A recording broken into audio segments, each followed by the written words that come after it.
We were worried about vaginas. We were worried what we think about vaginas, and even more worried that we don't think about them. We were worried about our own vaginas. They needed a context of other vaginas, a community, a culture of vaginas. There's so much darkness and secrecy surrounding them, like the Bermuda Triangle. Nobody ever reports back from there. In the first place, it's not easy to even find your vagina. Women go weeks, months, sometimes years without looking at it.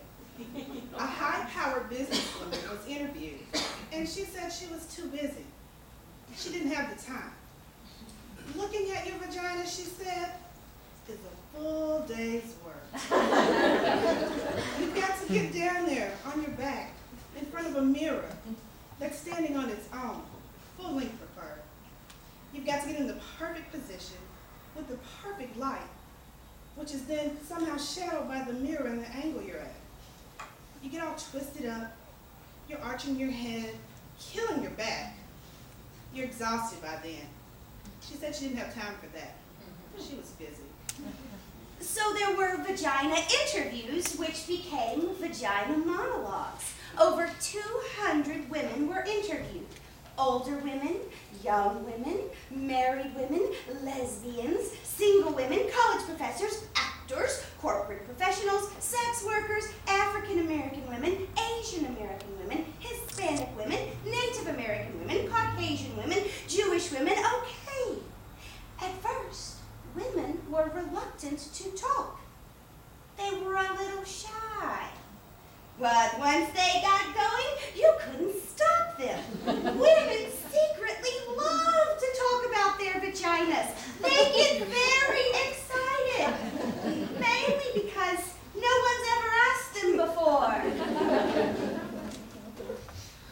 Let's just start with the word vagina.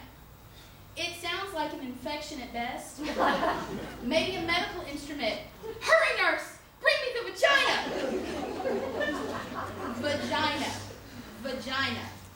It doesn't matter how many times you say it, it never sounds like a word you want to say.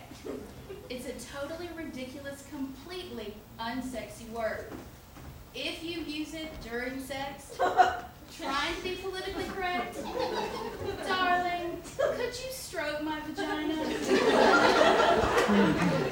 You killed the act right there. We were worried about vaginas, what we call them and don't call them. In Great Neck, they call it a pussycat. A woman there said her mother used to tell her, "Don't wear your panties underneath your pajamas, dear. You need to air out your pussycat." In Westchester, they call it a pookie. In New Jersey, a twat. There's a powder box, a poochie, a poopy, a pee-pee, a poopaloo, a poonani, a pal, and a peesh. Toady, Dee-Dee, Nishi, Dignity, Monkey Box. Coochie snorcher, cooter, lady. Gladys Siegelman. VA, Wee Wee, Horse Spot, Nappy Dugout. Mongo, Mookie, a pajama, fanny boo, mushmilk. Ghoulie, possible, tamale, totita, Connie.